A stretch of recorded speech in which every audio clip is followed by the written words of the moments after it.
Good morning, children. Last class we have seen about the receptors and sense organs, then reflex action, reflex arc, isn't it? And functioning of neuron also. So today we can briefly see about human nervous system. So human nervous system has two parts. They are central nervous system and peripheral nervous system. Okay, so human nervous system can be classified or can be organized into two parts. They are central nervous system and peripheral nervous system. So central nervous system, CNS, it consists of brain and spinal cord. Peripheral nervous system, it consists of cranial nerves which arise from brain and spinal nerves which arise from the spinal cord. Understood, children? So human nervous system has two parts. What are they? Central nervous system and peripheral nervous system. So central nervous system, brain and spinal cord are called central nervous system, and peripheral nervous system means cranial nerves and spinal nerves. Okay, so cranial nerves arise from the brain, spinal nerves which arise from the spinal cord. So let us see about structure of human brain. So human brain, it is the main coordinating center of the body. It has three major parts. They are forebrain, midbrain, hindbrain. Okay, so what are the three major parts of brain? Forebrain, midbrain, hindbrain. So in this picture you can see the structure of brain. Okay, so brain has three major parts. What are they? Forebrain, midbrain and hindbrain. Okay, so the parts which comes under forebrain are hypothalamus, pituitary gland, then cerebrum. Okay, and brain is covered by a fluid filled balloon. Brain is protected by the fluid filled balloon that is called cranium, which is also called as skull. Okay, so our brain, which is protected by the fluid filled balloon, that is covered by the cranium or skull. Okay, so skull is the organ which is protecting our brain. Okay, and hindbrain, the parts which comes under hindbrain are bones, medulla, cerebellum. Okay, and our brain, the cerebellum part is attached with the spinal cord, and here you can see the midbrain, which is the central part of the brain. Okay, so our brain is the center for controlling and coordinating all the functions which take place in our body. So first we can see about the functions of parts of the brain. Okay, forebrain. So forebrain is the specialized part of the brain. It consists of cerebrum and functions of forebrain.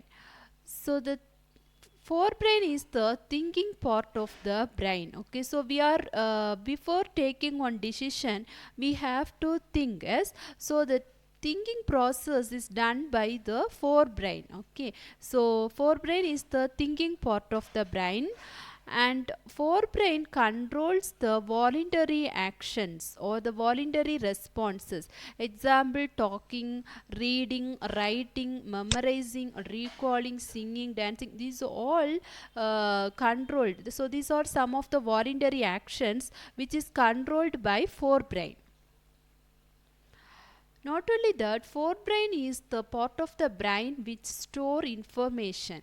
So we are memorizing certain portions in our subject, isn't it? So all the information which we are memorizing is stored in the forebrain of the human being. Okay, so Forebrain is the thinking part of the brain. It will control the voluntary actions. It will store information. Not only that, forebrain will receive sensory impulses from various parts of the body and integrate it. And it is also the center which is associated with the hunger. So if we are feeling hunger, that can be expressed in the form of hunger by the help of forebrain. Then midbrain.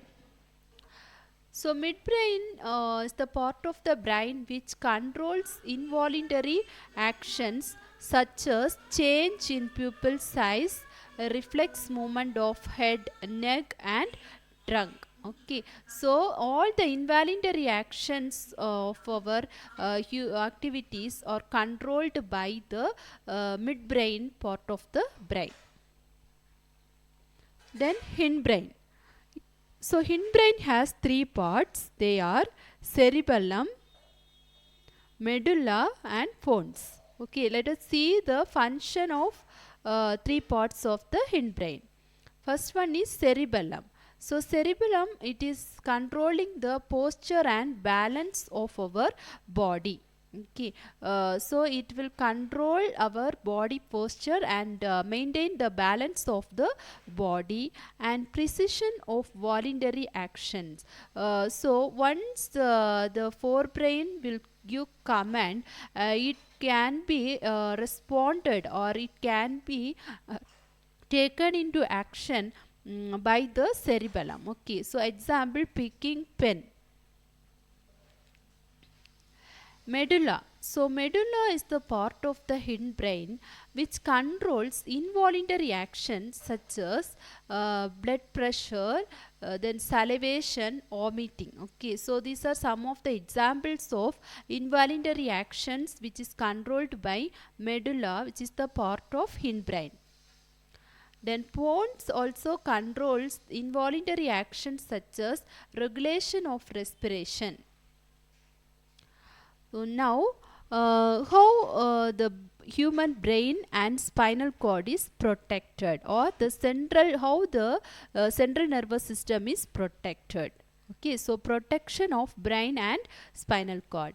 Brain is protected by a fluid filled balloon which is acting as a shock absorber and is covered in a cranium which is called a skull or brain box. Okay, so our brain is protected by skull or brain box.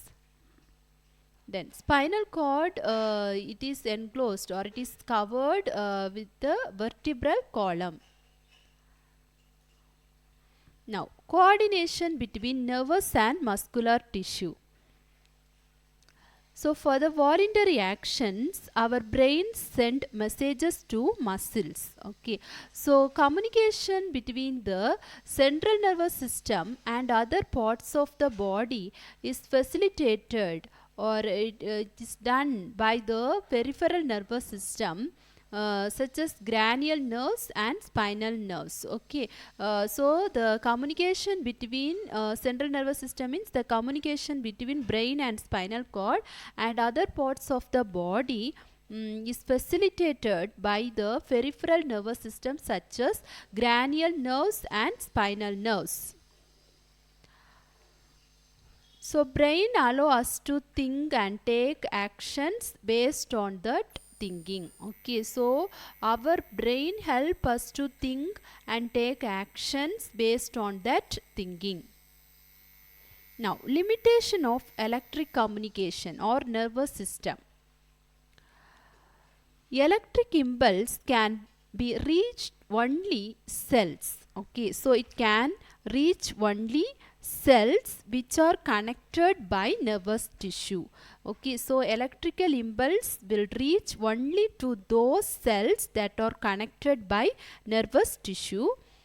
After generation and transmission of an electric impulse, the cell takes some time to reset its mechanism before transmitting another impulse. So cells cannot continually create and transmit impulse. Okay, so after receiving the after receiving the electrical impulse, cell will take some time to reset its mechanism, okay, before transmitting another impulse. So cell cannot continually create and transmit impulse. Okay, this is one of the limitation of electric communication. Okay, so electric communication will reach only those cells which are connected by nervous tissue. Okay, it cannot reach to other cell. That is one of the limitation.